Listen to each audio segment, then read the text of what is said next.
Sa mga katik vloggers, mga subscribers, bago tsaka luma, mga supporters, mga dumalaw at bumisita sa channel, lahat ng mga viewers, secret viewers at silent viewers, magandang araw.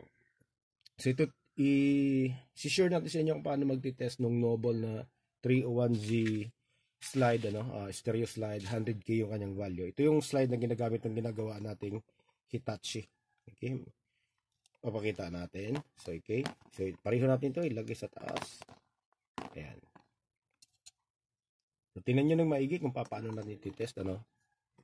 Short natin yung test probe natin. So, gumagana. So, dito, ito. Ang kapares nito, dito. Para sa isang channel. Okay? Gumagana yan. Tapos, yung kapares naman sa kabilang channel, ito. Ayan. Okay? Ulitin natin. Okay? Ayan yung buo. Dito sa kabila.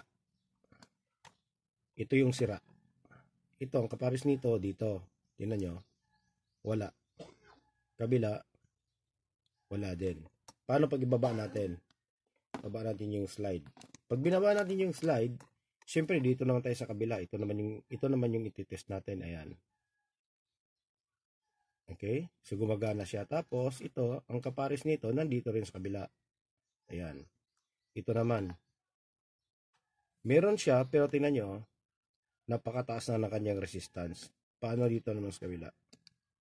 Meron din. Ayan. So, ito medyo mas pupwede pa. Pero yung kabila, kaya ang problema nito, bakit hindi gumagana doon? Yung pababa lang ang meron. Pero pag inangat mo na siya, volume up, wala. Kasi, open yung dito na side na to. So, pupwede natin babalik ta rin yan pagkabit. Mapapagana mo yan dyan pataas. Ang problema mo naman, yung pababa. Baka hindi mo na siya ma-volume low, ma-adjust pababa. So, ganun lang siya pagkabit sa mga pag-titest sa ganitong klase. So, hanggang dito na lang. Maraming salamat. God bless at bye-bye.